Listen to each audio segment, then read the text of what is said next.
All vector-based vaccines to be kept under review by our Salvagene Vaccination and Medication Advisory Board. We are not surprised by the latest developments surrounding the current crop of vaccines and the problems that have arisen, especially with regard to AstraZeneca. Since April 2020, we have repeatedly pointed out shortcomings in the design of the pivotal study, the results of the efficacy study, and even the fundamental design flaws in the vaccine. Many governments have concurred with our findings and have reallocated the AstraZeneca vaccine away from certain age groups towards others, contrary to the original specification of the manufacturer. For older people, the vaccine has certain advantages, as reported in detail in our previous keynote, number 68, namely in the production of T helper cells. For younger people, especially women, there is a significantly higher risk. From the information we have at our disposal now, we must definitively disagree with the assertion the administration of the AstraZeneca vaccine should continue as before because the advantages outweigh the disadvantages.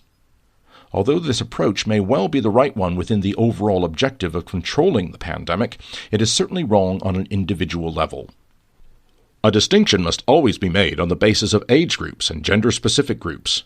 Take, for example, females in the 25 to 40 age bracket who are otherwise healthy and fit. Their risk of dying from infection with SARS-CoV-2 is lower than from receiving the AstraZeneca jab. Here, the risk-benefit balance weighs against vaccination. As discussed in Keynote 68, the problem lies in a certain polymorphism of the Factor V Leiden gene on the one hand and hormonal contraception on the other, with a combination of progestins and estrogens increasing the risk. What is the underlying problem here, and does it affect all vector-based vaccines? Essentially, there are three possible causes for this. 1. The spike protein. 2. Impurities or adjuvants in the vaccine. 3. The vector virus itself. In our opinion, the likelihood of the first two being responsible is negligible, leaving the vector virus as the main suspect and potential cause of complications. Vectors are genetically modified forms of the viruses that trigger the common cold or flu. The AstraZeneca vaccine uses a genetically modified chimpanzee adenovirus that goes by the name of ChAdOx1. By contrast, other vector-based vaccines use a human adenovirus. In the case of Johnson & Johnson, it is human adenovirus 26. The cleverly formulated Sputnik V uses two different modified human adenoviruses, adenovirus 26 and adenovirus 5, thereby circumventing vector immunity. Consequently, the efficacy level of Sputnik V is significantly higher than that of Johnson & Johnson. In principle, we consider Sputnik V to be a highly effective vaccine, but there is still very little clinical data published on it, which makes it difficult to perform a direct comparison with its counterparts developed in the West. We consider the Sputnik V vaccine to be an unquestionably ingenious solution, but unfortunately it still has the status of a black box due to the dearth of information published. For this reason, we cannot recommend this vaccine to our premium clients at this stage. So what exactly is the problem with adenovirus vectors? Back in April 2020, we expressed our concern that adenovirus vectors are known to promote thrombosis, thrombocytopenia, and disseminated intravascular coagulopathy, potentially causing multi-organ failure and death, especially after intravenous injection of virus particles. This has been observed repeatedly in preclinical studies involving monkeys and rabbits and is something that is already widely understood. Furthermore, when AstraZeneca announced in August 2020 that it was ready to proceed to the approval stage, we pointed out to the EMA that various mechanisms are known whereby adenoviruses cause thrombosis, for example, by stimulating the aggregation of platelets. At the same time, the immune system of the vaccinated individual is producing antibodies against the vector viruses, which can also cause aggregation. A further complicating factor is that adenoviruses bind to vessel walls and trigger inflammation, which can also lead to thrombosis. Around 30 or more cases of thrombotic complications have now also been recorded in the UK. To date, the British regulatory authorities and the Medicines and Healthcare Products Agency have not published any such reports on BioNTech. To put it bluntly, the finger of suspicion is increasingly being pointed at the ChAdOx1 vector virus. Why is this? Back in April 2020, when Oxford University published initial details of their vaccine project, we were very surprised to learn that they had opted for a chimpanzee virus. We took the view that this offered no real advantage and cast some doubt on the experience of the research team in vaccine development. Because of the differences in the RGD loops, surface molecules on the viruses that mediate docking to the cell, between the ChAdOx1 and human adenoviruses, the risk profile of the AstraZeneca vaccine differs in this respect from vaccines that use human adenoviruses. The chimpanzee virus could therefore be the critical flaw in the makeup of the AstraZeneca vaccine. All other manufacturers use human vector viruses. Whether this is really the cause remains an open question, and on this basis we cannot recommend the Johnson & Johnson vaccine or indeed any of the other vector-based vaccines at this time. In addition, the Johnson & Johnson vaccine has only recently been licensed. Consequently, little or no data on side effects has so far become available. These conclusions are especially relevant for our American clients, but also for our European clients, as approval is expected there soon. In any case, it is clear that the mRNA-based vaccines are superior to the vector-based vaccines. The same reservations apply for our European clients, who will soon be confronted with the dilemma of locally produced Sputnik V vaccine within the EU and its expected approval by the EMA in the next few weeks. Until it is clear whether the problem causing the development of thrombosis is a combination of the mechanism described above with a specific profile of young women who have had the relevant polymorphism on the factor V Leiden gene and have been on the estrogen-progestin contraceptive pill for some time, we are not making any recommendation in favor of vector-based vaccines for this particular risk group, female and young, for the time being. The EMA has now officially confirmed a link between AstraZeneca and sinus vein thrombosis.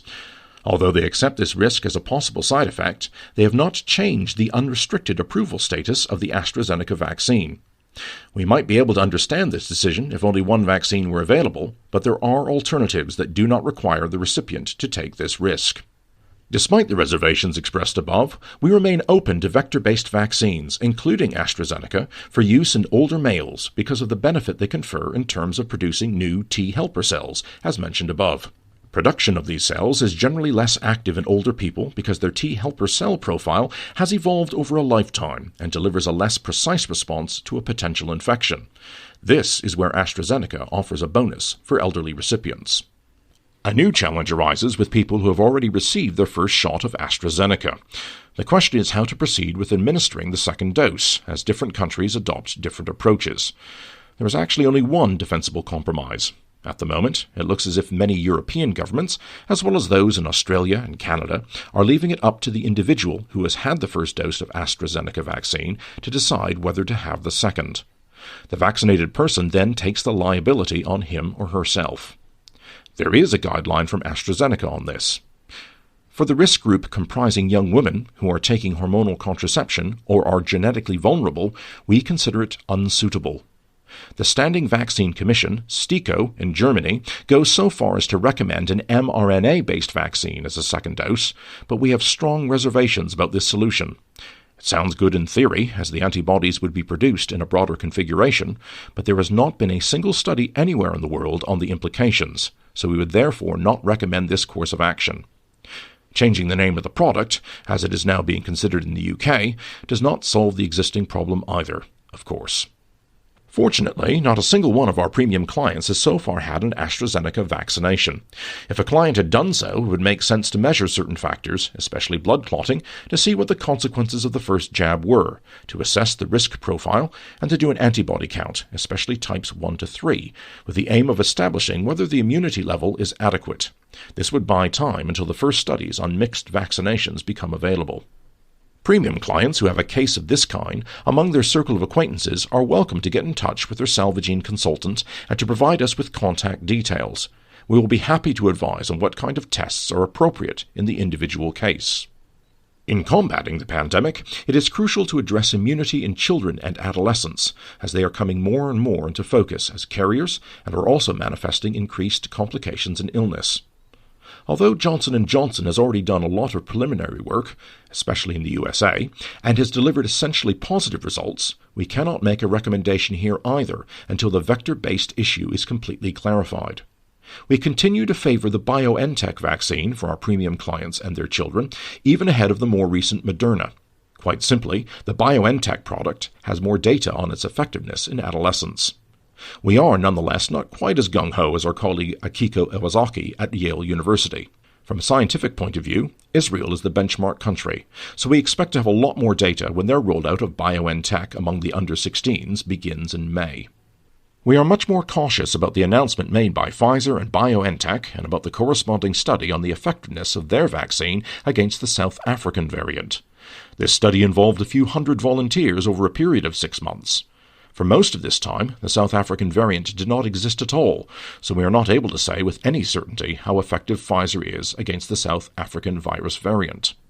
The conclusion we reach from all of the above, especially for our American clients, is that, even if the CDC says that vaccinated persons can travel again and restrictions on foreign travel are eased, the level of protection offered by vaccines against mutants still remains very limited. Another new mutation has emerged in Brazil and is spreading through South America at a phenomenal speed. Meanwhile, a new variant has appeared in Africa, Tanzania, and Angola, with over 120 mutations. We therefore continue to recommend that premium clients who have been vaccinated should travel as little as possible.